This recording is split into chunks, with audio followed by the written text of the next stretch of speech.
Good morning दोस्तों, कैसे हो बच्चों? आप सबकी तैयारी कैसे चल रही है एग्जाम से रिलेटेड? होप यू आपकी स्टडी बहुत अच्छी चल रही होगी और उम्मीद करता हूँ कि जो क्वेश्चन मैं आपको करवा रहा हूँ वो भी आप साथ साथ में बहुत अच्छे से कर रहे होंगे। हम लोग टारगेट 100 को लेके एमसीक्यू कर रहे हैं जिसमें हमने 70 क्वेश्चन कंप्लीट कर लिए हैं। आज हम इस अपने फर्स्ट सेट के लास्ट रिमेनिंग 30 जो एमसीक्यू बचे हुए हैं उनको कंप्लीट करेंगे और उसके बाद में हम सेकंड सेट लेके आएंगे एमसीक्यू का। तो चलिए आज की क्लास स्टार्ट करते हैं और जिसमें 100 एमसीक्यू जो के रिमेनिंग क्वेश्चंस है वो हम कंप्लीट करते हैं। हमने 70 क्वेश्चंस इसके कंप्लीट कर लिए थे। हमारे पास अब जो रिमेनिंग 30 क्वेश्चंस है उनको हम कंप्लीट करते हैं। चलिए 71 क्वेश्चन से स्टार्ट करना है। 71 क्वेश्चन क्या कह रहा है कि the ratio of radius of two cylinder is 2:3 and ratio of their height is 3:2, then ratio of their volume is, मतलब रेडियस का ratio r1 upon r2 2 upon 3, height का ratio h1 upon h2 3 upon 2, इन दोनों का ratio दिया हुआ है और वॉल्यूम का रेशियो निकालना है। वॉल्यूम किसके? सिलेंडर का। तो सिलेंडर का वॉल्यूम क्या होता है? पाई r1 स्क्वायर h1 पाई r2 स्क्वायर h2। पाई से पाई काट लो। r1 क्या है? 2, तो 2 into 2 h1 3 upon 3 into 3 और ये 2 से 2 कट 3 से 3 कट। क्या आंसर आएगा? 2:3। Answer is 2:3। क्लियर? आगे बढ़ते हैं। Next question, ratio of length of an edge and diagonal of a cube. मैंने नेक्स्ट क्लास में लास्ट क्लास में आपको बताया था कि डायगोनल ऑफ अ क्यूब का फॉर्मूला क्या होता है। डायगोनल ऑफ अ क्यूब का फॉर्मूला होता है l√3 और l मतलब क्या होता है? उसकी साइड। तो आपको किसका रेशियो पूछा है? लेंथ ऑफ एज, एज मतलब साइड, साइड और उसके डायगोनल का रेशियो। तो l से l कट गया, पीछे क्या बचा? 1:√3। इसका मतलब इनका जो रेशियो होगा वो क्या होगा? 1:√3 होगा।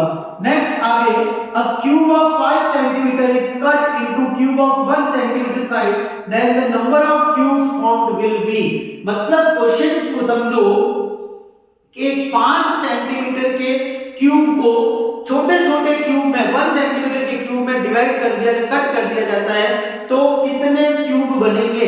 तो पहले तो आप क्या करो, इस बड़े वाले क्यूब का वॉल्यूम निकाल लो। तो बड़े वाले क्यूब का वॉल्यूम मतलब a क्यूब, 5 का क्यूब कितना हुआ? 125। फिर आप छोटे वाले क्यूब का वॉल्यूम निकाल दो। छोटे वाले क्यूब का a क्यूब, 1 का क्यूब कितना हुआ? 1, और बड़े वाले क्यूब के वॉल्यूम को छोटे वाले क्यूब के वॉल्यूम से क्या करवा दो? डिवाइड। तो नंबर ऑफ क्यूब आ गए। नंबर ऑफ क्यूब कितना आ गए? 125 आ गए, मतलब उसके 125 क्यूब बनेंगे। Next question, cylinder cone hemisphere have equal base and equal height. Cylinder cone और hemisphere, cylinder cone hemisphere equal base equal height सब कुछ सेम है। What is the ratio of volume? तो देखो सिलेंडर का volume pi r square h, cone का 1/3 pi r square h और hemisphere का 2/3 पाई r क्यूब। देखो पाई से पाई तो कट गए। अब क्या बोल रहा है कि ये इक्वल बेस है और इक्वल हाइट से, मतलब सब कुछ सेम है। सब कुछ सेम है मतलब ये और ये तीनों ही सेम है, तो ये भी काट दो, सब कट गए। तो अब सब कट गए तो ये जो डिनोमिनेटर वाला 3 है ये 3 ना आ जाएगा, तो क्या बनेगा? 3:1:2। मतलब आंसर क्या होगा इसका? ऑप्शन ए होगा, 3:1:2। ये इस तरीके से क्वेश्चन सॉल्व किया जाता है, ध्यान से सुनना। Next question, radius of a spherical balloon increases from 8 to 12। एक स्फीयर है, उसकी रेडियस जो है वो पहले 8 थी, फिर कितनी कर दी? 12 कर दी। Ratio of surface area of the balloon in both cases, मतलब दोनों में जो सरफेस एरिया होगा उसका क्या रेशियो होगा? तो सरफेस एरिया क्या होता है? 4 पाई r1 स्क्वायर अपॉन 4 पाई r2 स्क्वायर। 4 पाई से 4 पाई कट। पहले वाले की रेडियस कितनी थी? 8 into 8 और दूसरे वाले की 12 into 12।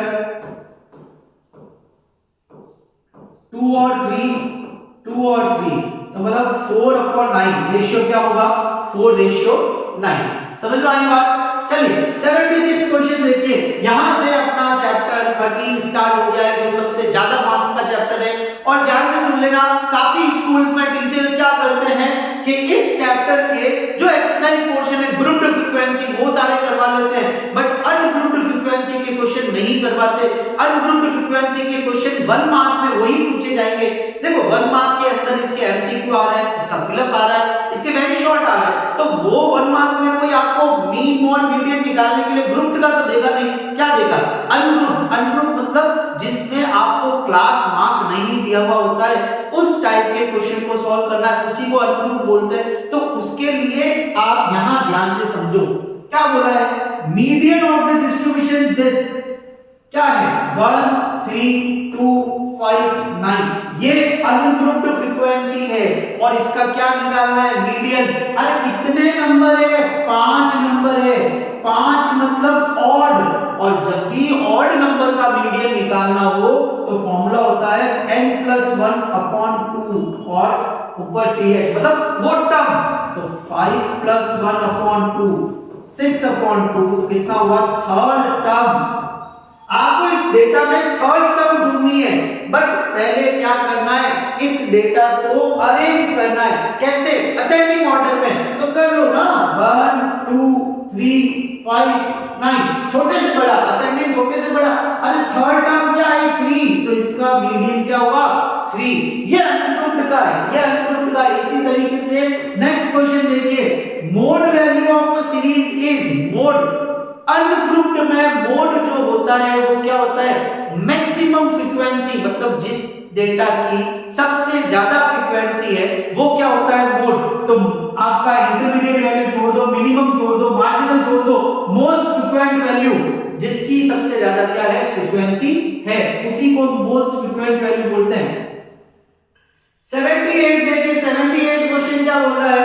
78 क्वेश्चन है आपका कि if the arithmetic mean of the following distribution is 5, then value of p is, आपका p ये रहा, इस p की वैल्यू बतानी है अगर इसका मीन कितना है? 5 है। तो देखो यहाँ पे x दे दिया है 2 4 6, ओके, उसके बाद में f दे दिया, यहाँ पे p है 3 2 1 4। अरे यहाँ सॉल्व करवाना ही क्यों है? गैप देखो ना, 2 के बाद में 4 4 के बाद में 6 6 के बाद में क्या आएगा? 8 आएगा। 6 के बाद में क्या आएगा? 8। तो p की वैल्यू क्या होगी? 8। यहाँ पे कुछ भी दिमाग नहीं लगाना कि क्या आएगा कैसे आएगा, सीधा आप इसको सॉल्व कर सकते हो। Next 79, mode of the distribution क्या बताया था मैंने अभी? अनग्रुप्ड में मोड क्या होता है? Highest frequency. हाईएस्ट फ्रीक्वेंसी मतलब कौन सा नंबर सबसे ज्यादा बार आ रहा है? तो देखो ना 4 4 4, सबसे ज्यादा बार 4 आ रहा है, तो मोड भी क्या होगा? 4 होगा। नेक्स्ट क्वेश्चन 80 नंबर क्वेश्चन क्या बोल रहा है? 80 नंबर क्वेश्चन देखिए, 80 नंबर क्वेश्चन ध्यान से सुनिए। 80 number, if the mean of this is 4, ऐसा क्वेश्चन आपके सैंपल पेपर में भी दिया हुआ है। क्या दिया हुआ है? कि 3 4 5 और x का मीन अगर 4 है तो इस x की वैल्यू बतानी है। तो ये अनग्रुप्ड है, और अनग्रुप्ड में मीन का जो फॉर्मूला होता है, वो मीन का फॉर्मूला क्या होता है? Sum of observations upon total number of observations. Total number of observation. तो अब बात करें मीन कितना है? 4। सम ऑफ ऑब्जर्वेशन मतलब इन सब का सम, x + 3 + 4 + 5, और total number of observation, total number of observation कितने हैं? 4। अब ये 4 इधर जाएगा मल्टीप्लाई में, तो 16, x प्लस इनका एडिशन करवा दो, कितना हुआ? 12, 12 इधर गया, 16 - 12 = x, x = क्या मिला? 4। इसका मतलब x की वैल्यू जो होगी वो क्या होगी? 4। ये इस तरीके का क्वेश्चन बोर्ड में पूछा जाएगा, कंफर्म है। ध्यान से सुन लेना, ध्यान से कर लेना कैसे करते हैं। Next question, in frequency distribution midpoint of class 11 and its width is 8, the lower limit of this class is। अब देखो क्वेश्चन को चेंज किया, क्वेश्चन को घुमाया। क्या घुमाया? Frequency distribution midpoint of class is 11। midpoint मतलब होता है क्लास मान। midpoint मतलब क्या होता है? क्लास मान। क्लास मान कितना दे दिया? 11, जिसको अपन x = क्या लिखते थे? Upper limit plus lower limit upon 2। ये लिख देते, ठीक है। आपको ये 11 दे दिया 11, और इसकी विड्थ मतलब इनके बीच का गैप, जो साइज होती है इनके बीच का गैप जो होता है वो आपको दे दिया 8। तो अब आप मुझे ये बताओ कि इसकी लोअर लिमिट क्या होगी, इसकी लोअर लिमिट क्या होगी, कैसे पता करोगे कि इसकी लोअर लिमिट क्या होगी? कोई बता सकता है इसकी लोअर लिमिट क्या होगी? क्योंकि इनके बीच का गैप तो 8 होना चाहिए, बीच का गैप 8 होना चाहिए, और बीच के गैप के 8 से अगर लोअर लिमिट आप इनमें से कुछ भी देखो, अगर 7 देते हो तो 7 दोगे तो बीच का गैप 8 कर दो, बीच का गैप 8 करने पे नेक्स्ट नंबर जो आएगा, अपर लिमिट जो आएगी वो कितनी आएगी? वो आपकी आ जाएगी पर्टिकुलर 7 + 8 करवा लो 15, तो वो आपकी 16 पे चली जाएगी। दोनों को प्लस करवाने का आपका मिड पॉइंट 11 नहीं आता, ठीक है। 3 कर लो, 3 के अंदर अगर आप 8 करते हो 11 तो वो भी बैठता नहीं है, 11 में करते हो तो भी बैठता नहीं, तो कौन सा होगा इसका आंसर? आप मुझे कमेंट बॉक्स में बताओ। मैंने आपको ये तरीका बता दिया है कि इसको कैसे किया जाएगा, सिंपल क्वेश्चन है और इसका आंसर ये होगा। अब आप दिमाग लगा लेना क्यों होगा, किसलिए होगा, मैंने तरीका यहां लिख दिया है। Next question, average of 2 3 4 5 6, average मतलब क्या होता है? मीन किसका? अनग्रुप्ड का क्या बताया था? सम ऑफ ऑब्जर्वेशन क्या होता है? Sum of observation, total number of observation कितने हैं? 5, ऐड करवाओ 10 15 18 20 डिवाइड बाय 5 कितना आया? 4, मतलब मीन क्या आएगा? 4 आएगा। क्लियर? नेक्स्ट, रेंज का मतलब होता है highest minus lowest. Highest data क्या है यहाँ पे? 12। लोएस्ट डेटा देखो, लोएस्ट डेटा क्या है यहाँ पे? 3, तो 12 - 3 कितना आएगा? 9, तो इसका रेंज क्या आएगी? 9 आएगी। Next question, median of first 5 whole number, first 5 whole number कौन से होते हैं? 0 1 2 3 4 5, ये हो गए। अब ये 6 हो गए, छोड़ो, ये हो गए 5। अब n5, तो n + 1/2, 5 + 1/2, 6/2 कितना आया? 3। थर्ड टर्म क्या है? 2, मीडियन भी क्या होगा? 2 होगा। समझ में आई बात? Next question 85, class mark of the class interval board में पूछा जाएगा, 100% पूछा जाएगा। डिजिट चेंज कर ले भले, पर क्वेश्चन ऐसा पूछा जाएगा। क्लास मार्क बताना है 24 + 30 डिवाइड बाय 2। क्लास मार्क का ये फॉर्मूला है, upper limit plus lower limit divide by 2 कितना हुआ? 54 डिवाइड बाय 2 कितना आएगा? 27। Class mark is 27। समझ में आई बात? Next question, which of the following is not a measure of central tendency? Mean, mode, median, standard deviation पढ़ा ही नहीं है, स्टैंडर्ड डेविएशन कहां से आया? ये तो ना हमारे तो ये है मीन, मोड, मीडियन, इसी को बोलते हैं measures of central tendency, standard deviation नहीं है। Average of statistics is called, average क्या बोलते हैं? मीन, अभी बताया था, एवरेज मतलब mean, simple answer. Next, difference between 3 times median and 2 times mean is empirical formula, किसके इक्वल होता है? मोड के इक्वल होता है। Difference between 3 times mean and 3 times median and 2 times mean is equals to mode. Next question आपका 89 question क्या है? 89 question, the mean of first prime numbers, अरे फर्स्ट प्राइम नंबर्स कौन से हैं? 2 3 5 7 11। गलती से भी 1 से स्टार्ट मत करना, 1 is not a prime number. इनका मीन निकालना है, प्लस करवा दो और डिवाइड में 5 डाल दो। अभी समझ रहे हैं ना ग्रुप अनग्रुप का? तो 5 5 10 17 18 28 28 divide by 5, 28 divide by 5 25 5.6 and the mean is 5.6। समझ में आई बात? क्लियर है सबको? नेक्स्ट देखिए आगे, the mean of numbers 1 2 3 and so on n, in numbers का मीन क्या होगा? अब n नंबर्स है तो देखो क्या लिखोगे? 1 + 2 + 3 + 4 + and so on n upon n। फॉर्मूले के हिसाब से ये लिखेंगे, sum of observation upon total number of observation. अब इसका सम चाहिए, इसका सम ये क्या है? एपी है और एपी का सब किससे निकलता है एसएन। एसएन का formula n upon 2 a plus an यही होता था ना। n की जगह n लिखा जाएगा क्योंकि कितने टर्म्स है n टर्म्स है अपॉन 2 a की जगह पे 1 और an की जगह पे क्या लिखोगे n क्योंकि an लास्ट टर्म क्या है n है।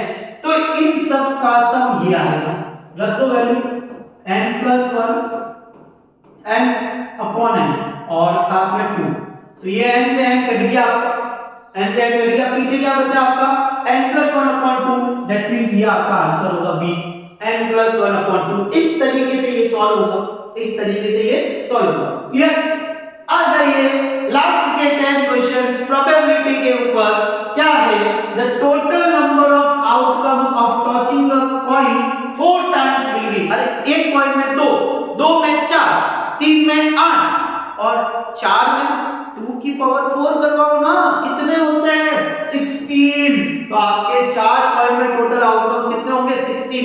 जितने एक में होते हैं उसकी पावर लगाओ, कितनी पावर, जितने कॉइन आपने लिए तो एक में होते हैं 2 कॉइन लिया आपने 4 तो 2 की पावर 4 कितना हो गया 16 हो गया। Next question 3/7 is the probability of Ram winning a game chess, then probability of Ram losing। देखो एक फॉर्मूला पढ़ा होगा प्रोबेबिलिटी में, probability of a plus probability of a bar equals to क्या होता है 1। a मतलब होने की प्रोबेबिलिटी, a बार मतलब नहीं होने की। अगर राम के जीतने की प्रोबेबिलिटी ये है तो नहीं जीतने की मतलब क्या होगी 1 में से माइनस करवाओ, 1 minus 3/7, 7 minus 3 कितना आया 4/7 and the correct answer is 4/7। Clear? Next देखिए the sum of the probability of initial event of an experiment is। Probability कभी भी 1 से बड़ी नहीं होती है, तो जितने भी प्रोबेबिलिटी के सम कराओगे वो हमेशा कितना होगा 1 ही होगा। Next probability of e 0.10 then what the value of probability e bar अभी किया probability of e plus probability of e bar equals to 1, तो ये 0.10 तो e bar निकालना है 1 minus 0.10 कितना आएगा 0.9। सिंपल, कौन सा होगा ये आपका आंसर होगा। क्लियर? नेक्स्ट आगे 95 question probability of getting a number greater than 4 on throwing a dice. एक डाइस में कितने आउटकम्स 6 आउटकम्स 1 2 3 4 5 6, 4 से बड़े कितने 2 आउटकम्स, तो फेवरेबल हो गए 2 और टोटल 6 कट होके 1/3। Answer is B 1/3।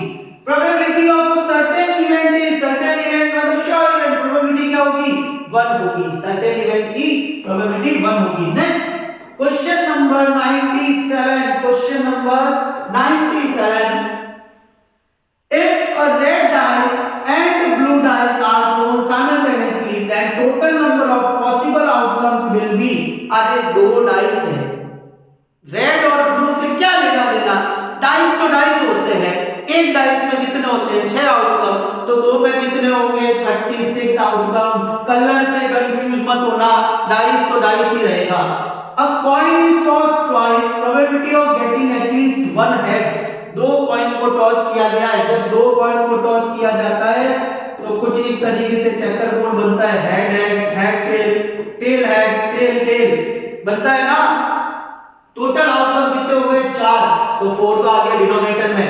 अब एटलीस्ट वन हेड, एटलीस्ट मतलब कम से कम एक होना चाहिए, एक से ज्यादा हो सकता है तो कम से कम एक, कम से कम एक से ज्यादा हो सकता है तो फेवरेबल कितने हो गए 3, तो आंसर क्या आया 3/4। इसका आंसर 3/4 हो जाएगा। Next a card is drawn from a deck of cards. एक डेक ऑफ कार्ड्स में टोटल कार्ड कितने होते हैं 52, तो 52 आ गया total. What is the probability that card is a king और अ Jack.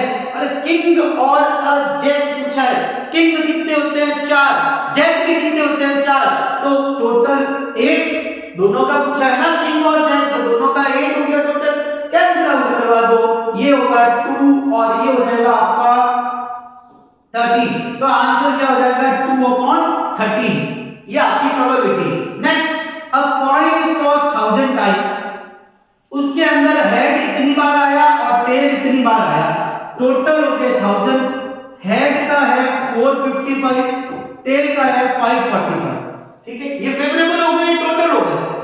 Probability of getting head का पूछा है, favourable upon total 455 divide by 1000, तो 3 जीरो हटाओ, पॉइंट लगा दो 3 डिजिट के आगे, आपका 455 ये रहा 0.455, ये आपका आंसर आएगा। तो ये हम मॉडल पेपर को अच्छे से समझेंगे कि कौन से चैप्टर से कितने मार्क्स का कैसा क्या क्वेश्चन आता है, कहां से क्या मिलेगा, और फिर हम एक पेपर की बहुत ही अच्छे से डिटेल में प्रैक्टिस करेंगे। और एग्जाम से पहले मैं आपको बहुत इंपॉर्टेंट क्वेश्चन सारे बताऊंगा जो आपको 99% नहीं 100% बोल रहा हूं कि पेपर में आएंगे। तो आप मेरे साथ इस वीडियो को ज्यादा से ज्यादा सब्सक्राइब करो, लाइक करो, शेयर करो, सबको बोलो।